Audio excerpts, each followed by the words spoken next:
Okay, welcome to episode 22 of the Zone's All Access, hosted by the Sports Center.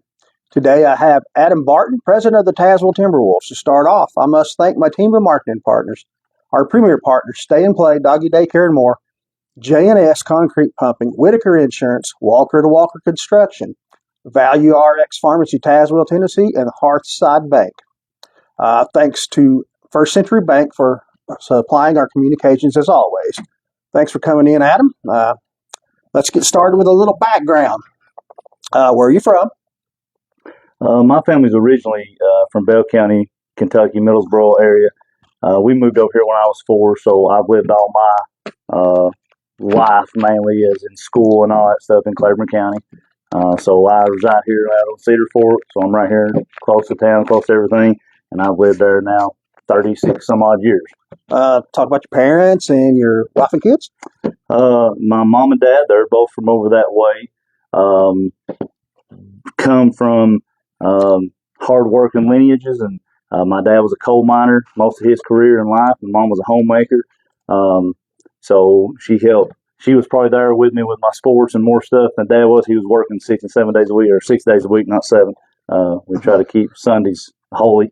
But my wife and kids, she's actually from Middlesboro too, that area. So we met actually at church. Our family went to church where we did, so we met there and fell in love, and the rest is history. And we've got 2 young boys, 12 and 8-year-old, and that's what's got me into this. They were involved in sports, and then next thing you know, I'm neck deep in football. What happened there? You kind of mentioned, but what sports did you play as a kid, and how many sports, and what did sports at that age teach you? So when I started out, obviously, I'm like a lot. I wanted to play everything. I played baseball, basketball, and football. I played baseball up till I was about 4th grade. I liked a little faster pace, more going on, so I kind of let baseball go first. I played football up until I was about 6th grade. Started having a little bit of knee trouble, and basketball was more my passion, so I thought I'd just kind of ease off of that. So I focused on basketball, went on. We had a good successful high school career, and I went and played 1 year junior college basketball down in Alabama, and then just realized that I wasn't going to make the NBA, so it just wasn't hardly worth it to be that far from home and doing all that, so I came back here. Yeah. You mentioned basketball ended up as your favorite. Why was that? It wasn't. I was good at football. I was athletic in it, but basketball, just people that you talk to that are baseball players, there's just something about it. You just link up with certain things, and basketball just was mine. It was just something that really I had a drive to do. I wanted to get better at. I really enjoyed it. I liked the nature of the game, how it went, how it worked, the finesse of the game. So I stuck with basketball. I really dug in, wanted to learn the fundamentals and all that stuff, and then it paid off in the long run. What was your favorite athletes? Who did you admire growing up? Well, growing up, like most people are probably going to say, basketball-wise, probably Michael Jordan. Oh, yeah. You know, everybody wants to be like Mike. But, not many were. Not many were. But, it was always to be successful, to be great in almost every aspect you tried. There wasn't many facets of his game that he wasn't good at. That's what's impressive about him is, I was a defensive player. Yeah, I scored and probably was the second leading scorer, maybe the leading scorer sometimes the most time on our team. But what I was probably most known for was hustling, defense, the hustle plays, and I got my points off the rebounds, the defensive plays, and things of that nature. Okay, talk about your college a little bit. Where did you attend? I went to a military college. It had actually come late in the year, and a few of us hadn't been really recruited as we was coming out of high school. And there was actually a gentleman that took a job at Marion Military Institute down in Marion, Alabama. Similar kind of concept of West Point. So it's like a military college. Well, I eat up with basketball. You just wanting to play and go on to that next level. He actually was from Johnson City area and come through here and recruited me, a boy out of Hancock County, boy out of Chattanooga, and then we all ended up going down there on a scholarship to play here. And like I said, we had fun. We played in like an Alabama junior college conference. Very, very competitive. It was not really like guys that couldn't play basketball. It was guys that needed to get grades to get into D1 school. So we was playing some pretty tough competition down there. Okay, it was Did was coaching entering your mind at any point of that? And uh, did you coach anything right after the college day and after high school playing days? Oh yeah. So growing up, I always, and they still do some of that now. I always enjoyed working with the youth. Mm-hmm. So I would help in camps, even when I was in high school. Just when I got back from college, I helped run the like Little League Junior Pro basketball a lot. So I would do reffing and coaching, and I even coached up for several years before I even had kids. I would help in basketball and stuff. And then when I first came back, I actually helped at the high school under Coach Don Harville and was an Yeah. assistant coach with him. And then kind of got out of it for a while. Life happened, got married, and all that stuff. And then Michael Brooks took the head coaching job Mm-hmm. at the high school, and he and I was good friends in high school. He was a year or two younger than me. I don't remember you. Yeah, so we grew up. So I was his first assistant I coach don't when he remember took the you. head coach. That's So crazy. So I was the assistant coach at for the varsity, and then I was the JV coach. Well, that's awesome. So and then again, I was working, trying to keep everything going, and it just time wise didn't work out. It's a lot of time dedication, and I just didn't have it at that time. Tell us how you got your position as president of this football up there. So I'm not one of the parents to say a whole lot when we're doing stuff. To be honest with you, I don't even hardly cheer much or say anything. My son wanted to play football, had never played football before. He got into it, really had a knack for it, took a liking to it. But as the season went, progressed, one thing that I really am adamant about is structure and organization. And it seemed like as we went, there was lacking some of that. We had a few issues going through the season, and as a person, it really troubled me that the kids was seeing some of the things that some of our adults were doing and acting. Yeah. And it kind of came to a point that some of that came to head, and we kind of spoke up about it. Well, I was approached by someone else and asked me if I would be willing to run for president. And I was like, I don't think I really want to get in that deep. I will be more glad to try to help in some way, but not that. The further the year went, the more we dealt with it. I was like, you know what? I'll try it.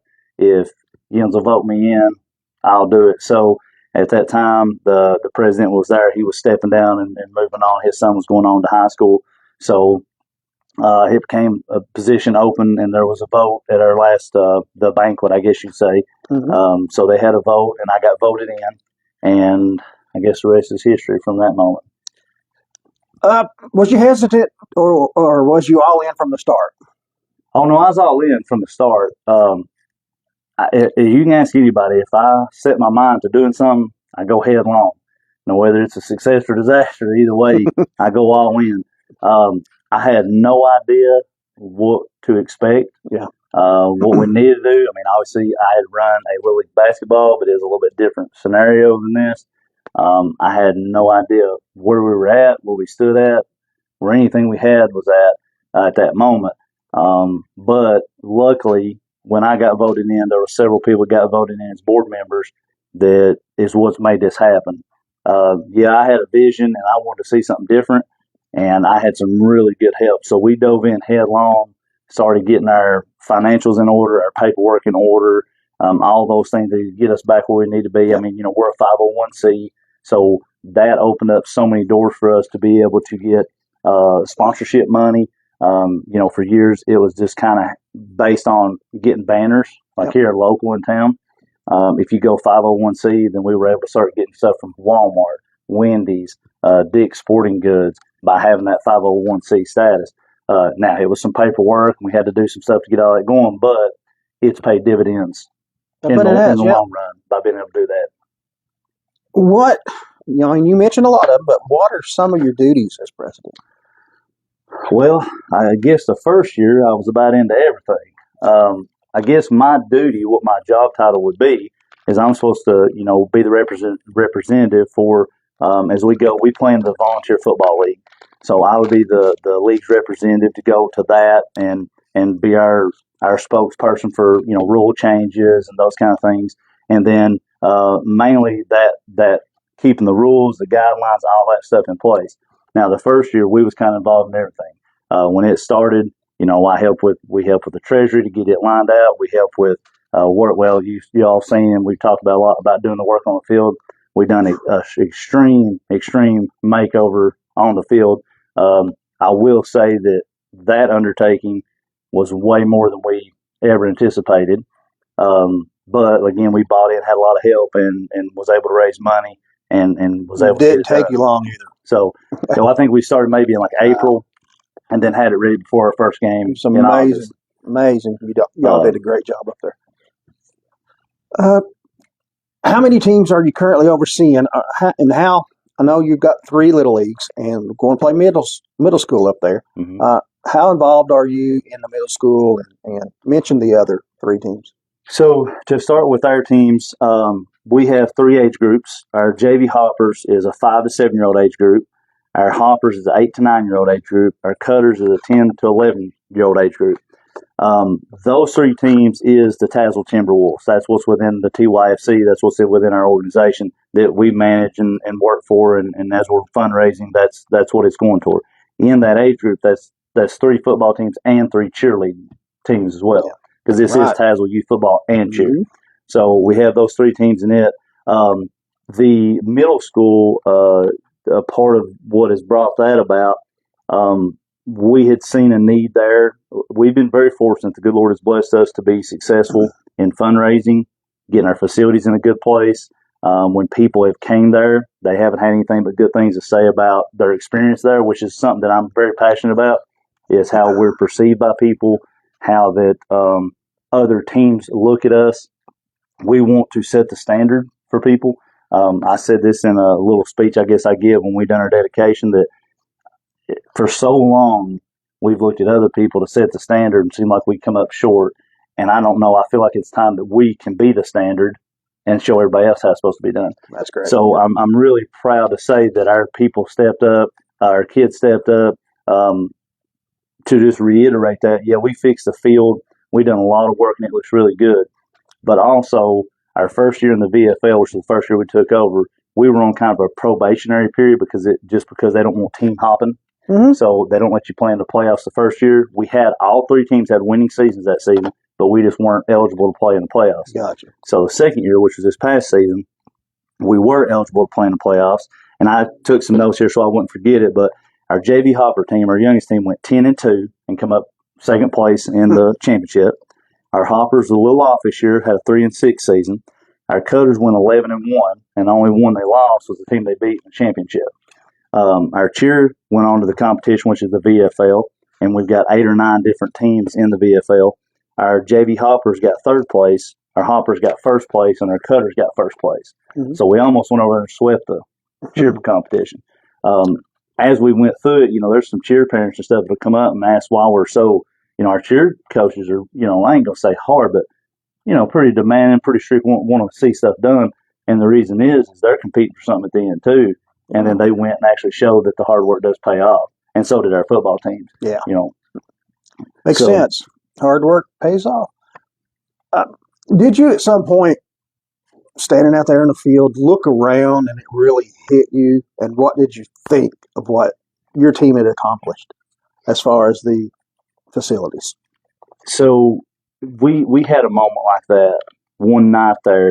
Lights are on, and we were getting ready for that first game, and we got the field painted, and we just walked up there and just stopped for a second, looked around. And I'll say this, I'm a believer in setting goals higher than you could probably reach. And if you come up short, you still went way above, status quo. So we set the sights really high, the bar really high. So when we went in one of our first meetings, I said, here's what I'd like to do. And it was a list, as long as you let. We actually, if we come up short, we didn't miss it by this much of everything on the list in the first season. So there was that moment where we all just kind of looked at each other and was like, we did it. Everybody said we couldn't do it. I mean, I was told personally that it couldn't be done. I was told that we're trying to do too much in one year. I just don't agree with that. I think if you listen to that kind of stuff, it's I was even skeptical. I mean, because we've heard it before and it never happened. And that's the thing that I'll say is different about us and this group was we've heard it too, that it's going to get better, it will be better. And I will say that my board and ourselves, we put the time in. We worked on bleachers up there. I think I got about 14 weekends on them bleachers. Um, but when it was all done, I don't know. There was just a sense of accomplishment. Our kids appreciated it. We had got them. I know if you've been at one of our games, you've seen that we had an inflatable Timberwolf. So we're sitting here and we're doing all this work, and then we was like, man, wouldn't it be cool to have something like that to run out of? So we start looking. We was able to find one. Well, none of the kids knew we had it, and they was at practice one night. So we go down there and we blow it up and have it all set up. And we told all the coaches when practice is over, bring them over. So they were all in the fields above SMS. So when they walked over the hill, all they see is this huge. And just to hear them start screaming and hollering, just the excitement, it was like, no, this is why we did this. It wasn't for the parents. It wasn't for everybody. It was for those kids to have that moment where they felt like That's somebody. Awesome story. You know? That's awesome. What does your league now? What's it need? I mean, like I said, we've been really blessed with support, which obviously we're trying to do some more. I'm currently right now starting a concession stand expansion that's a school board approved for us to do. So we will be funded or by sponsors. So anybody that will want to get on that, and the reason for that.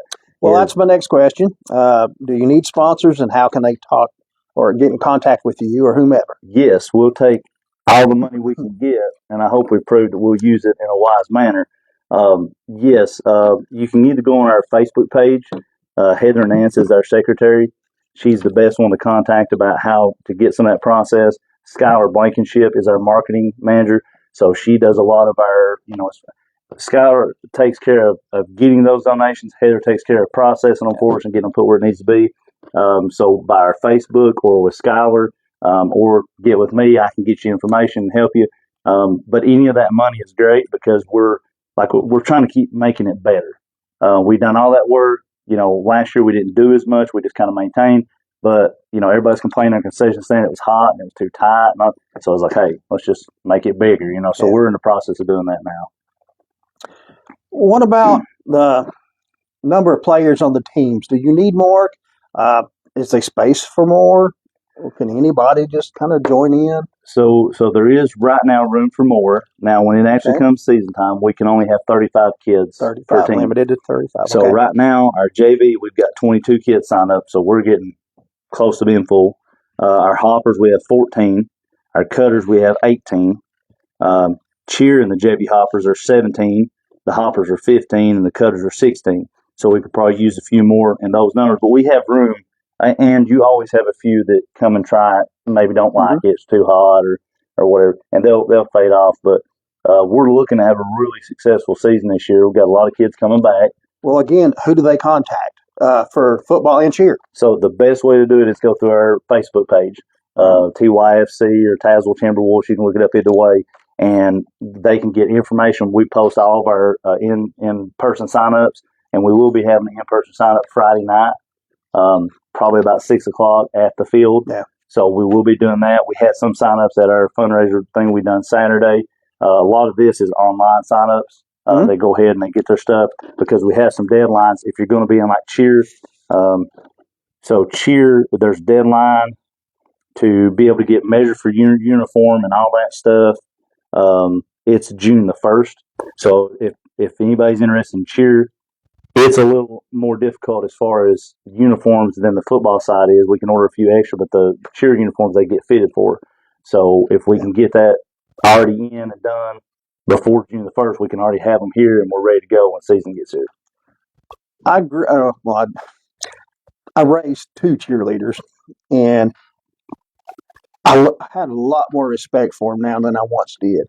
What's your opinion on cheerleading, and how does that help you and the team? Oh, I mean, our cheer is an essential part of what we do up there. Just like some of these things, some of their costs are a little more, and everybody will tell you that I fight with that and I have trouble with it. I want to get everybody's costs down because I don't want anybody to be left out, and we're not going to leave anybody out. We'll figure out some way to make it happen either way. But some of the things they have because they match, whereas like the football, we don't have to buy the cleats or their mouthpiece or so. The cheer, they'll have matching hair bows, matching shoes, and all the accessories, that stuff. So sometimes it seems to drive their costs up. The league does help, and we pay portions of that stuff just like we do on the football side. but there is a cost difference in the cheer. But those girls are great. I mean, I always make sure that I go to the cheer competition and stuff because they're part of our organization too.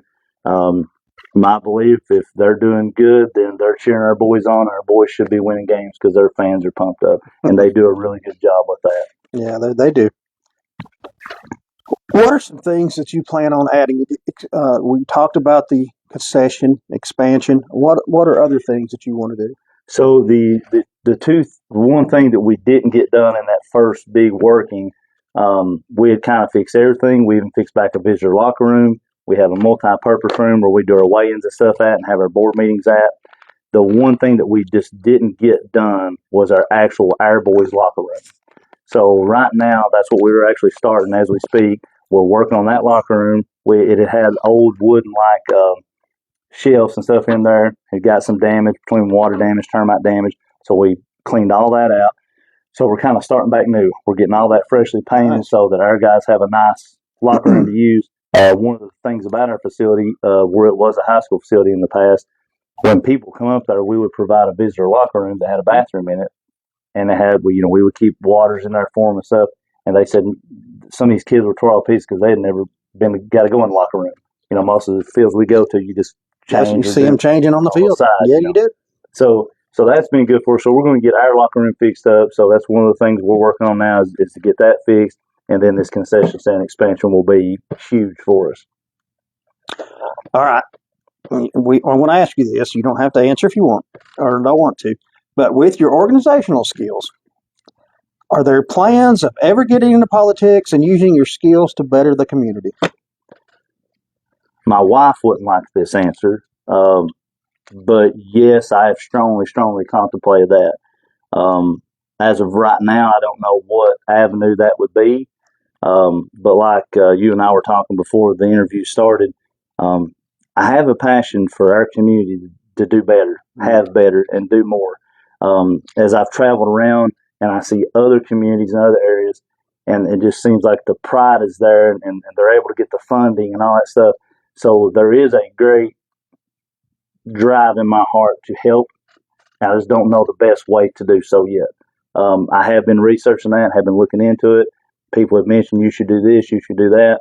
I am a God-fearing man that tries to pray about things and let the Lord lead me in the directions. I feel like with patience, He's helped me do this because of some of the hurdles we've jumped and crossed. I wanted to show everybody that you can be better and do better. You don't have to fly mad all the time. It takes patience and persistence, and you can get there.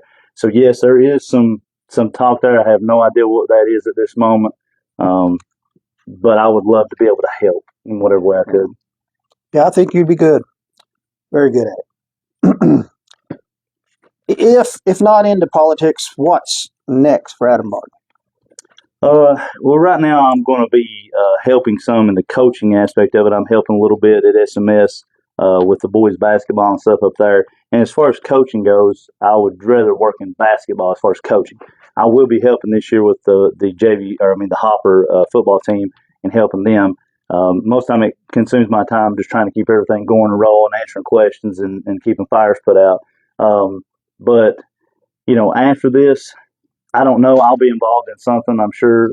As long as my boys are involved in sports, I'm trying to help with that because even before I had kids, I just had a passion for helping kids. I love to see young people learn games. I will say that I get a little frustrated now because I grew up in a time that was very fundamental oriented. Yeah. Now we got too much of watching NBA and college, and everybody wants to shoot the threes and dunk the ball. But I'm the old tried and true, do what works. I want the consistency. I want the higher percentages. So that's kind of my thoughts on sports in general, I guess. Is Coach Lee at Claiborne High School, have they begun to reach out to you? And are we going to run some plays kind of that when they get to the high school level, they'll know? So our objective when even this middle school talk started, and our board actually what we did, because I'm a believer that's what we're here for, is to build and mold young athletes so that they progress on to the middle school level. They mold those athletes till they can make it to the high school level. So Coach Lee and I have had a very good relationship so far, super good young man. I can say that because I'm starting to get a little bit older. Super good guy. We have talked, and we have actually, our board has put in a position at our board that is called the football advisor. And whether it be he or whoever else, whoever the acting high school football coach is, will have a spot on our board because we value the opinion of that high school program. That's good. So we're trying to work in coordination. And to go back about the plays, the middle school is working on those plays and going to try to be getting the language and the terminologies and the structure that they're doing. And to where we can, some of it may be a little bit complicated for our little bitty ones, but where we can, we're integrating that but in you're our going to ages. at least give them some familiarity. Yes. This way, when they go, my opinion has been since we started this, is we should all talk the same language. They shouldn't be taught something new every year because that's how we, you know what I mean? Yep. It should kind of be a consistent move up. And then that's how you start. Most places that have very successful football, basketball, baseball, you go look at their little league programs and they're doing that. And their coaches are involved. So I thank Coach Lee for being as involved as he is so far and being what help he's been to us. Okay, I'm going to give you a chance to last words. If you want to thank anybody, just whatever you want to say. I do want to thank a lot of people. It's something we didn't talk about. Go ahead. It's our registration and stuff. The best thing I recommend for the Tazewell Timberwolves is that you go online, look us up on Facebook. If not, you can reach out to any of us. You can find my number. It'll be on that Facebook thing. Any of that, reach out to us. We want to get kids here. We want the support of the community. I do want to thank my family, my mom, dad, for the values they taught me growing up. I feel like that's very important to where I am now. Some people don't agree with those things. I'm kind of hard about acting certain ways, talking certain ways, and I'm not going to change. That bothers some people because I don't think we should use foul language and I don't think we should bully and taunt, but that's not going to change as long as I'm involved. I can't say what the future holds, but as long as I'm here, I think we should uphold ourselves and treat each other and other people with respect. But I do want to thank our community. I go back, I said it earlier, I was told that none of this could be done. I've asked the question, why can't we have these things? Now, we ain't got the money. You can't get the money like they get these other places. Well, I beg to differ. As we begin to talk to people and explain the needs we had, they begin to put trust in us. We took that money. We did something good with it. And I think that's made leaps and bounds of relationships with those people in this community. So I want to thank everyone that has helped myself and the Tazewell Timberwolves because we have knocked on doors. We have talked to people. I tell everybody I probably run out every favor I've ever had or was owed. But to see these kids be successful, have something they can be proud of, I think as a community, it's well worth the dollar spent. I'm always about getting the best bang for your buck. And I just don't think we can spend enough on our kids because our kids will be the doctors and lawyers and nurses and people in the future, and they'll be the ones taking care of us. And if we don't put some investment in them now, exactly, I think we're going to miss it when they get older. And I think there's been a space of time where we've kind of missed that. And I think here may be just the opportunity for us to try to change that. I'm just not okay with status quo. Yeah. I think we should always set a bar, try to reach it, and never be okay and be content. Just here. Yeah. All right. Hopefully Adam Haley will be there every week. I hope so. Adam Haley is a great asset when we can get him there. Yeah. I'll do it again, but it's kind of scary. I'll be honest. Hey, listen, we appreciate your help. I can't thank you enough for sharing our stuff, being a supporter to us. Even like you said, Adam. We was able to things to fall together. We got people that was willing to come, not looking for money, not looking for praise. Looking to help us help these kids. Yeah, just volunteer. And it worked out great. Yeah, just volunteer. And it's good for your soul, It is. Just to do something good. I was scared to death, but about middle ways, I was like, it worked out good. No problem. That's right. No problem. Hey, you can do this. You can have a few ball games. Yeah. All right. Thank you, Adam, for coming in today. Thanks to Rex and the Sports Center behind me. Got any needs? Go in here. Get you some shirts, some swag. The Panthers, Midway, Claiborne. Everybody's back there. Thanks for First Century Bank for providing communications, and thanks to our team of marketing partners. Without them, we could not do what we do. And thank all who supported Clayton County Sports Zone in any way. And thanks for watching. We will see you next time, and God bless.